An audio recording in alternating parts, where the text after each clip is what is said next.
Nak camah-camah lah, tanya pula, dah kena sound pula aku. Kira senyap ni, okey, kira something betul makcik tu, dia sound balik berceramah ni. Jadi saya tak adalah marah, kita kena kawal emosi kita lah. Bila beli handphone, benda pertama sekali kita akan usik dia punya setting, dia punya brightness terang mana, wallpaper nak letak gambar apa, caller ringtone. Kalau ke suami call macam mana kan, isteri call bunyi rimau letak kan, bos telefon. Itulah dia buat. Dan saya nak tanya, adakah setting ni kita usik hari-hari? Tak, hari pertama je. Dan kalau ada masalah, pasal kelabu pula skrin ni, kita akan perbetul balik setting. Macam tu juga niat kita. Bila niat ni kita letak target tau. Target kita apa? Macam aku bekerja, aku nak macam ni. Kenapa kita jadi stres? Sebab mula-mula target lain, tapi bila dapat kerja, target jadi lain. Family, kenapa nak kahwin? Kenapa kahwin sebab apa? Kahwin sebab lawa. Habislah. Berapa lama lawa? So kalau salah, kena perbetulkan kan? Lepas tu kenapa nak kurus? Sebab nak sihat. Ini nak kurus sebab nak lawa. Tak ada kaitan. Kalau muka kau dah tak boleh belah tu, tak boleh belah kan? Dah maksudnya kan, betul lah kan? Dah janganlah kecil hati. Tak maksud saya tu.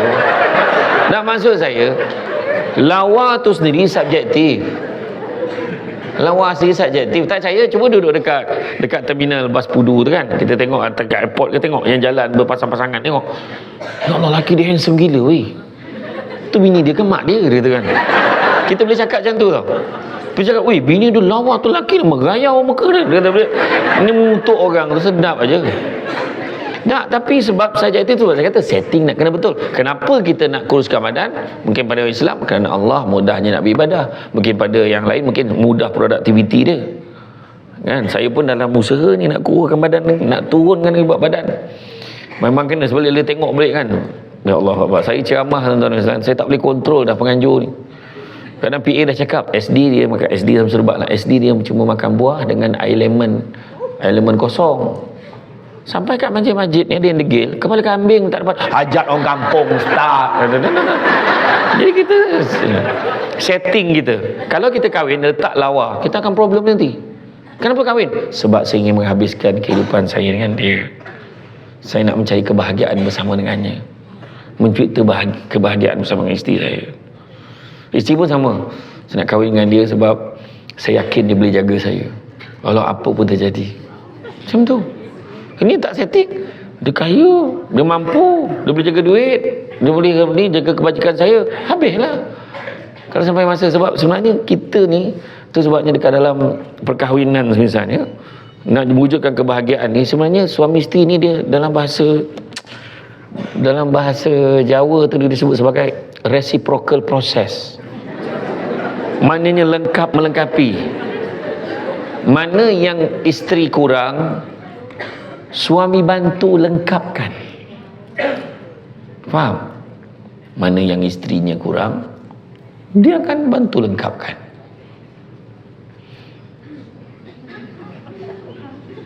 Kan? Mana yang suaminya kurang, isteri akan bantu memperlengkapkan. Faham Alhamdulillah.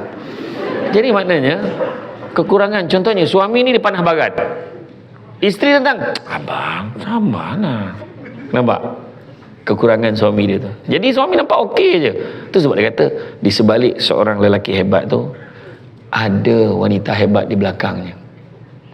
Tapi yang lebih hebat lagi, wanita tu di depan dia. Suami kepala keluarga, betul-betul. Suami kepala keluarga, tapi isteri tengkuk keluarga. Patah tengkuk mati lelaki tu macam tu lah kan. Jadi makna kata setting nak kena betul. Bekerja kan, kenapa jadi stres? Sebab bekerja tu, ingat tak masa keluar interview tu, aku minta lah dapat kerja ni. Dah dapat kerja ni, aku tak kisah. Aku tak minta apa pun, yang penting dapat kerja. Tapi bila dapat kerja, kita lupa niat kita tadi. Kita boleh cakap, sibuk pula nak kejar jawatan yang lain, sibuk nak naik pangkat, marah tak dapat APC, anugerah khidmat cemerlang. Macam dia seorang dia kerja.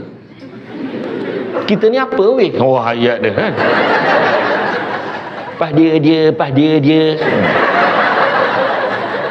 Marah kan? Marah. Kau tengoklah weh, selagi mana dia jadi ketua bahagian kita unit kita, takkan merasa weh.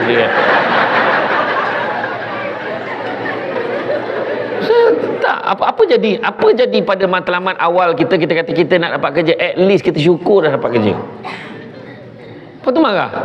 Kau tengoklah, kalau khusus Sabah Sarawak hantar dia, khusus pergi luar negara hantar dia, khusus kat Fakulti Pengajian Islam hantar kita. Contoh kan? Jadi maknanya ada je benda nak komplain. Hidup jangan mungut. Itu yang jadi emosi kita tak stabil. Kat rumah kita tak bosan lah hidup macam ni. Kamu tengok orang lain bercuti kat mana? Dia orang bercuti kat UK. Kita you burn. Ulu Bendul. Suami dengan renahnya bercakap, sayang, maaflah abang tak boleh nak bawa pergi ke UK. Tapi yang penting pada abang adalah kebersamaan kita kan. Abang ni kerja sibuk hari-hari, mata dan hati abang tinggal kat isteri abang aja.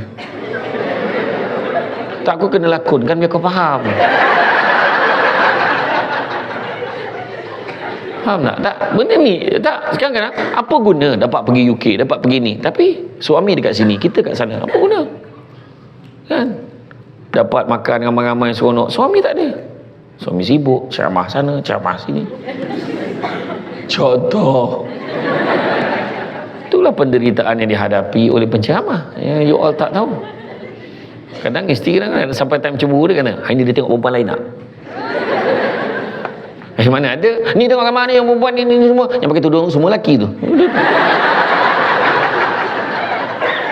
Terpaksa kan? Emosi. Setting tu penting.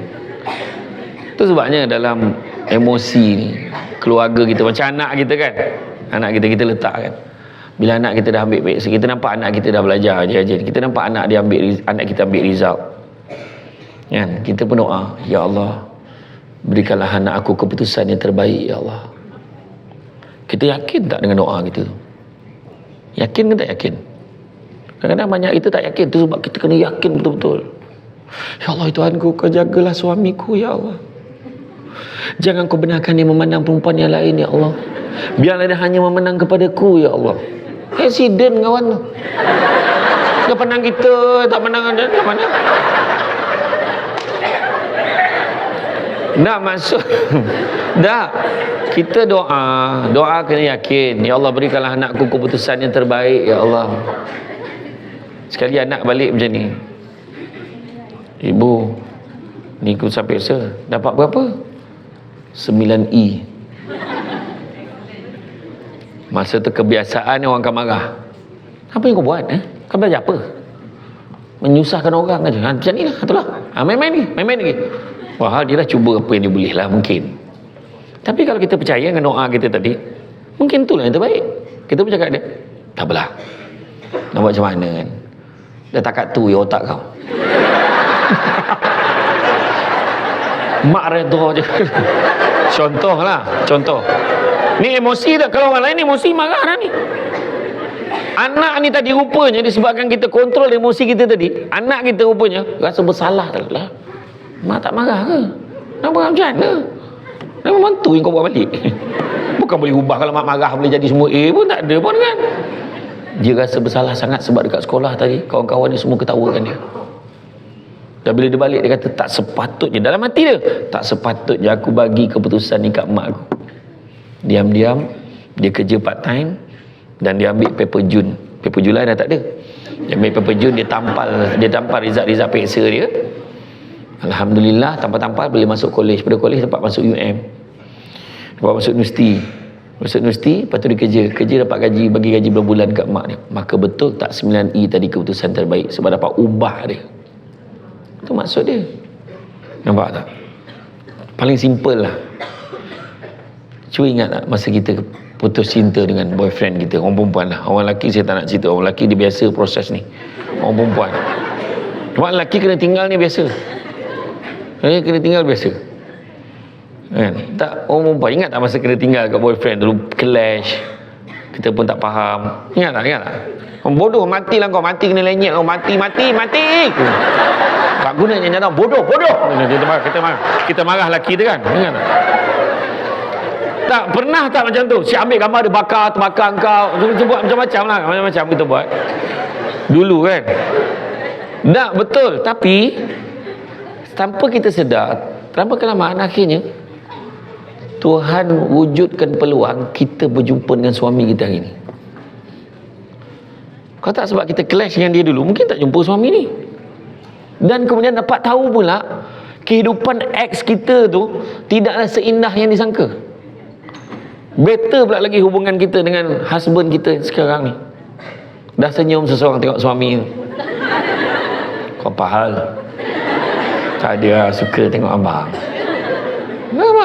Tu maksud saya. Tu sebabnya dalam hidup ni, dalam kita nak mewujudkan ni kan, emosi sejahtera ni, nombor satu yang kena ada dalam diri kita, build in kat dalam, sabar. Kena sabar. Kadang nama dah elok dah, Sabariah ni. Sabariah, Sabrina, Sabran. Tak dapat dia sabar. Sabar. Memang hidup kena sabar. Macam tadi kan, bila kurang apa nak start ni, kurang dah kan. Kurang apa nak start ni. Sebab kita bila start lambat habis. Lambat kita balik kan. Macam itulah ada yang fikir macam tu. Sabar. Nak dapat benda baik ni kena sabar. Yang kedua, syukur. Syukurkan apa yang kita ada. Itu sebab saya sebut kan, bahagia ni macam kita nak keluarga bahagiakan, bukan melihat pada apa yang kita ada. Tak. Tapi bahagia ni sikap kita terhadap apa yang kita ada. Kita tak ada rumah besar, ada rumah sewa, tapi kita selesa. Okey. Kenapa tak beli rumah baru?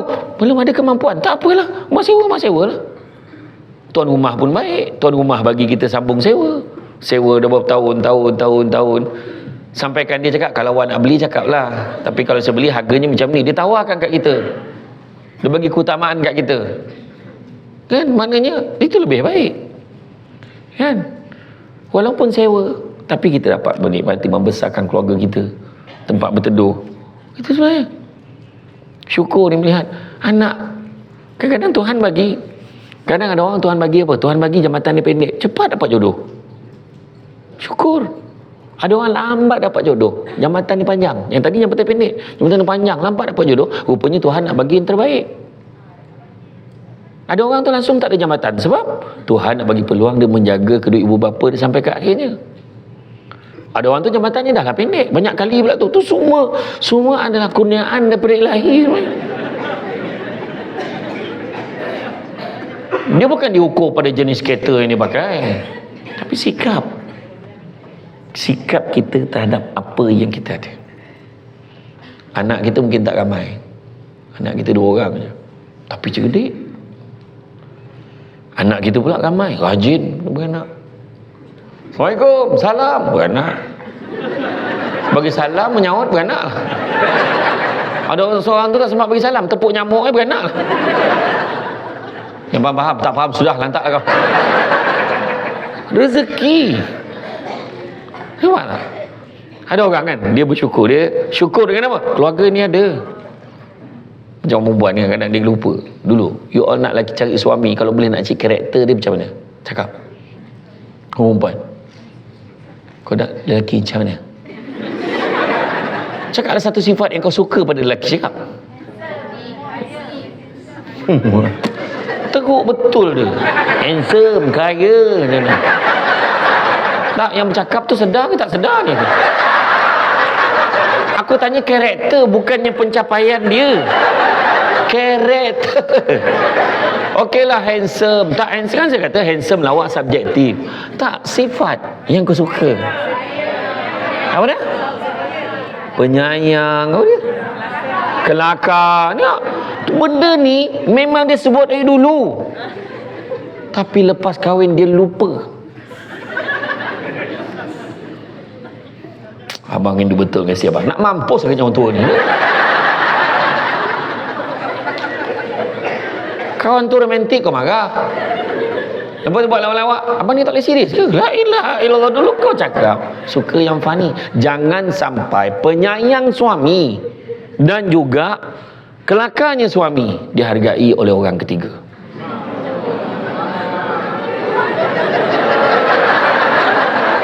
Nak ni cakap lelaki seringkali dipersalahkan dalam hal ni, tapi itulah hakikat. Ada kemudian di pejabat pula kawan-kawan mesti wife you happy kan, gelak hari-hari, kelakar macam ni kan. You ni macam, I suka tau lelaki gentleman. Kenapa lah husband I tak macam you? Mesti wife you gelak hari-hari kan. Tahu tak apa lagi you je cakap macam ni. Hakikatnya Tuhan ialah tahu apa yang I tanggung sama ni. Salah ke tak salah? Salah selelaki itu pula pergi meluahkan pada orang yang ketiga. Bila walaupun isteri kita selalu sound kita, tak boleh, abang ni nak mati ke apa? Ini romantik-romantik ni pahal, rimas lah. Bila orang lainnya, mesti wahyu gelak hari-hari kan, lebih kurang lah, macam tu je. Balik nanti betul kan. Tadi kan ada lah kawan-kawan abang cakap, dia kata mesti wahyu gelak-gelak je kat rumah kan, sebab you ni kelakar, sebab pangkat pejabat kelakar. Kenapa kau rumah tak kelakar pun? Aku tengok lah, aku cerita nak buat lawak dengan kau pun, kau dah marah dulu, macam mana? Itu sebab bersyukur. Tetapi bila bergaduh kan, okey, saya nak tanya, contoh bila pergi pasangan pergi ke mahkamah, pergi ke pejabat agama, pergi ke unit running cara, jumpa kaunseling, sesi kaunseling kan, apa yang berlaku dalam sesi kaunseling? Cakap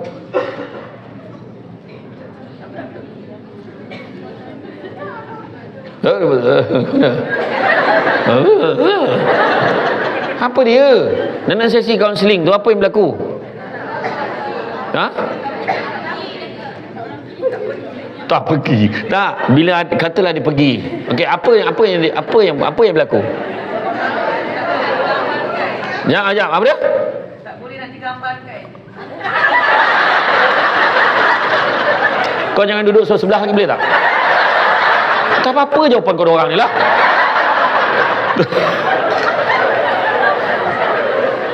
Apa sekarang kita nak tahu? Tak aku nak tanya kau. Terganggu tak emosi kau dengan jawapan ni? Cakap. Nak, kita nak tak apa yang berlaku dalam sesi kaunseling tu? Apa berlaku? Tak dapat nak digambarkan. Cuba kau gambarkan. Cuba. Apa dia?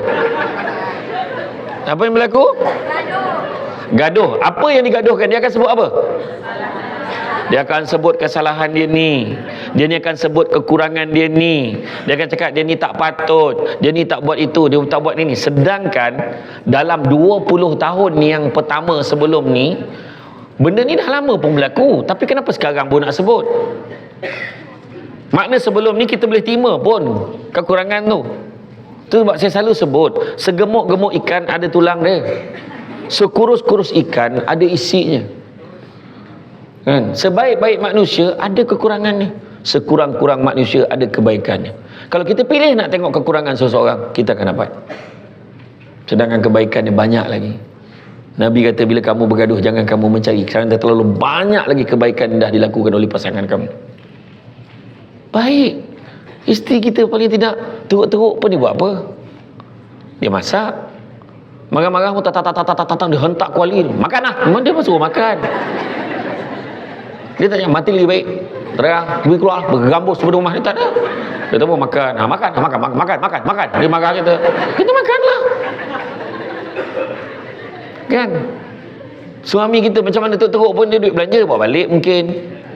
Atau macam mana petang-petang dia bawa juga kuih untuk makan sama. Walaupun gaji dia tak apa-apa ada, duit yang last tu dia beli kat kuih, dia fikir untuk family dia. Ada kebaikan dia. Teruk-teruk isteri dia tu mungkin pandai masak, lempar-lempar jadi. Lempar sayur jadi daging. Macam mana? Pandai betul. Kan tak? Tu sebab dalam kehidupan kita tu syukur. Anak kita nak anak. Mungkin Tuhan, sebab kita Tuhan tak bagi aku ni tapi Tuhan bagi ni. Contoh syukur. Tuhan bagi anak pandai, anak cerdik. Yang ketiga, Tadi sabar, syukur. Ketiga, percaya pada hikmah. Ada benda ni berlaku, kita nak marah aja. Kenapa lah aku aksiden ni? Aduh, susah lah nak kerja. Rupanya Tuhan nak bagi kita rehat. Duduk kat rumah kita boleh sambung drama Korea kita yang back to back tak habis cerita tu.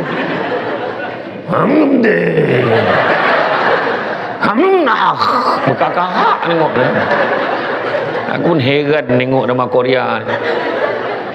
Bersambung-sambung drama Korea. Perempuan ni sambung tengah hari tak keluar makan nak sambung cerita tu. Kalau lah episod drama Korea tu zikir, dah ramai jadi wali nak jalan atas air. Menangis seorang tu. Tak, tu saya kata tadi. Percaya pada hikmah. Tuhan bagi apa? Tuhan bagi anak kita. Tuhan bagi anak kita mungkin anak yang baik. Balik, mama tak sihat Mama dah makan ubat ke belum? Allah, anak kita. Sejuk apa? Bukan sejuk perut, sejuk hati. Sejuk perut ni kombong tau, kombong. Tu sejuk perut namanya tau. Kan? Mama dah makan ubat ke belum? Ya, anak mama kan macam tu. Ada anak mama mana ada? Kan? Ada hikmah dia. Mungkin Tuhan bagi hikmah apa? Kita dapat duduk rumah, kita dapat ini, kita dapat itu, macam-macam. Kita tu sebab orang kata tanam tabu di topi rumah, cabut ubi sampai ke akar. Kalau hidup percaya pada hikmah, selaut garam terasa tawar. Ada hikmah dia. Macam hari ni kan, sonok saya hikmah dia dapat masuk UM setelah sekian lama saya tak masuk ke Universiti Malaya. Kali terakhir sekali waktu debat dululah saya datang. Lepas tu saya jadi hakim debat tu, saya datang, saya tengok pertandingan akhir anak murid debat saya masuk, saya tengok. Dah lama dah saya dapat masuk Universiti Malaya. Aku tidak dulu kan. Allahu Akbar. Terima kasih lah kerana masih ingat pada saya. Kan? Jadi mana semua ada hikmah dia. Kadang-kadang kita pergi alumni lah dapat jumpa kawan lama kita. Hikmah dia kan. Yang kawan lama tu tak apa, takut yang kekasih lama tu masalah tu. Kan? Hikmah. Kemudian yang keempat apa? Redha. Redha ni apa? Apa juga Tuhan bagi kat kita, kita kena terima. Apa beza redha dan pasrah? Apa beza redha dengan pasrah?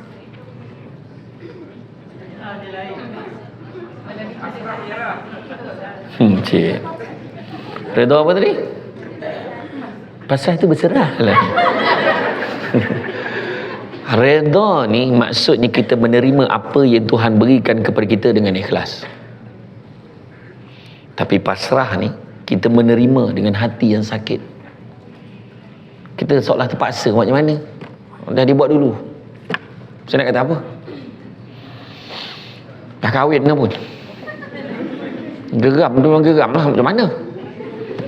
Melantak jantan ni, mati lagi baik. Ini kan teman-teman, ni pasrah. Tu pasrah.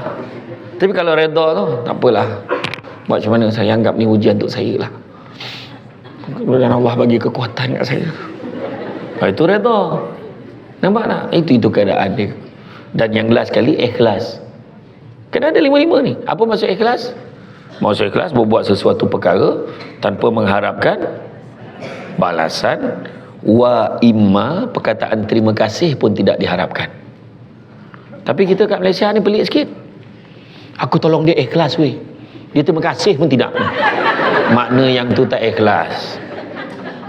Ingat tak mak kita dulu-dulu kalau tolong orang kenduri kat kampung kan, bila tolong kan, lepas tu jiran tu cakap, terima kasih lah kau tolong. Kau tak ada benda lah kau ni, apa benda terima kasih. Tak ada benda pun. Kau mengada lah. Marah terima kasih. Sebab ikhlas. Nampak tak? Malahan yang lebih mendalam lagi, kita tidak mengharapkan pengiktirafan manusia. Ini emosi ni nak jaga. Kita kerja teruk-teruk 20 tahun, 30 tahun. Itulah jawatan kita, pembantu takmir pengkeranian operasi grade 22 paling tinggi. Kerja lah macam mana pun, macam ni lah aku. Dia kata tak. Dia akan cakap apa? Alhamdulillah aku kerja macam ni pun aku okey je. Sebab apa? Aku yakin banyak rezeki Tuhan bagi kat aku. Nampak tak? Itu kelebihan dia bila ikhlas. Nampak tak? Kan ini bertikai kan, alah ni kau kerja lah macam mana pun, kau tak payahlah nak mimpi-mimpi. Kau takkan naik pangkat punya, kau tengok lah. Tak. Kita tak naik pangkat, tapi anak-anak berjaya. Anak-anak berjaya. Kita tak dapat pergi kursus tu. Tak dapat pergi kursus yang luar negara tu, asyik orang lain yang terpilih. Rupanya anak kita yang hantar kita pergi luar negara. Contoh macam tu lah. Sentiasa ikhlaskan diri kita. Kita kena contoh malam tadi. Berapa ramai yang tidur terlelap, tak sempat minta panjang umur. Berapa ramai? Terlelap, jaga dah pagi. Tuhan sayangkan kita, dia bagi lagi nyawa pagi tadi. Tak ada siapa pun yang bangun pagi tadi. Aduh, kenapa hidup lagi ni? Alah, hidup lagi weh. Siap telefon kawannya. Lah kau hidup lagi ke? Lah, tu lah target mati ni. Tak ada kan? Itu sebab kita kena belajar mensyukuri. Itu sebabnya kalau kita tengok kan, tindak balas kepada ni dia akan membawa pada penyakit-penyakit yang saya kata stress related diseases tadi. Antaranya, pertama, jantung kita berdegup lebih kencang kan, tiba-tiba kencing manis kita pun, gula dalam darah pun naik tinggi, tertangkap jantung kan, jantung dah mula tak stabil, tak boleh tertekan kan, tu kan. Dan begitu juga hormon adrenalin juga menyebabkan saluran darah mengecil, tu sebab jadi sesak nafas. Kemudian menyebabkan pankreas menghasilkan lebih banyak hormon aku nak nyebut ini pun alah. Dan kurang merembeskan hormon insulin menyebabkan terpaksa ambil insulin, sebabkan gula naik tinggi. Bacaan bukan belas-belas lagi dah, berpuluh-puluh dah, sampaikan tak boleh baca sampai satu tahap. Jadi tanda-tanda ni kalau kita tengok, stres kena ada. Kalau tak ada stres pun tak boleh. Kalau tak ada stres, dia menyebabkan orang lain stres. Orang gila kan dia tak stres. Orang gila dia tiba dia naik atas pentas ni, pergi kat semua dengan tak berbaju, dengan seluar kan, zap dia londehkan seluar dia. Kita seminggu tu bayang weh. Kenapalah dia buat macam tu kan. Tu sebab saya kata tadi, orang yang tak stres, macam ada kan orang yang datang kat pejabat tak bertanggungjawab. Kita yang stres nak siapkan kerja ni, dia suka-suka tinggal. Kita jadi stres tak sebab dia tak buat kerja ni, stres. Tu sebabnya orang cakap tukarlah orang lain, tukar orang lain dan sebagainya. Tu sebabnya kita kena faham. Dan kalau kita tengok hari ni tuan-tuan dan puan-puan sekalian, macam saya kata tadi, faktor stres ni ada banyak kan? Dan kalau kita nak menyelesaikan masalah stres ni, masalah stres emosi, nak menguruskan emosi dengan baik ni, yang pertama, melakukan aktiviti-aktiviti macam ni. Dengar ceramah, dengar ilmu, input-input, benda-benda baru kan. Carilah penceramah-penceramah yang boleh kurangkan stres kita kan. Ataupun kita tengok kita ibadah, ikut fahaman masing-masing kan. Tak ada orang yang beribadah tu rasa tak tenang, sepatutnya rasa lebih tenang. Kemudian begitu juga mengadakan senaman ni sebenarnya mengurangkan stres sebenarnya kan. Kita at least kita skipping, kita jogging, ataupun brisk walking je, brisk walk je, jalan kan. Sebenarnya at least kita ada pergerakan.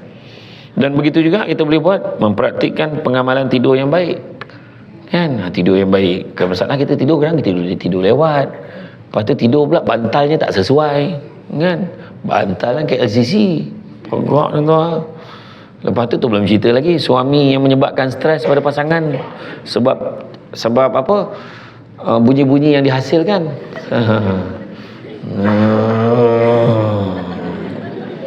Ada yang bunyi sombong kapal.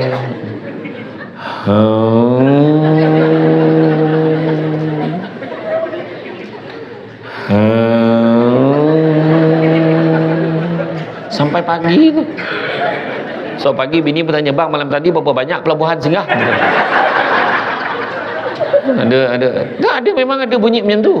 Saya dapat betul. Bila orang rujuk dengan saya kata macam inilah kan, macam isteri saya, dia kadang dia cakap, bang, dia kesian tengok sebab macam berusaha tengah tidur kadang. Tapi kalau tapi entah orang lelaki ni kadang heran juga, sebab orang lelaki kita orang tak pernah dengar kita orang berdegur. Cuma kadang-kadang ada jugalah bila sampai tahap tu dia terperanjat sendiri, dia tidur seorang. Si baik tak ada orang lain dengar, dia kata. Kan? Orang lelaki kalau dia sampai tahap tu, mana teruk dia berdengkur kan. Iya. Itu yang paling teruk, yang bunyi yang biasa, yang paling normal sekali menurut kajian, yang bunyi vibrate handphone lah.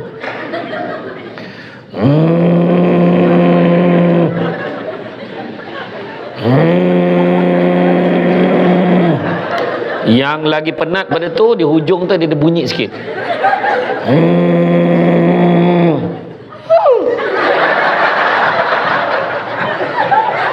Yang lagi teruk tu, hujung tu dia ada bunyi bahasa Rusia sikit.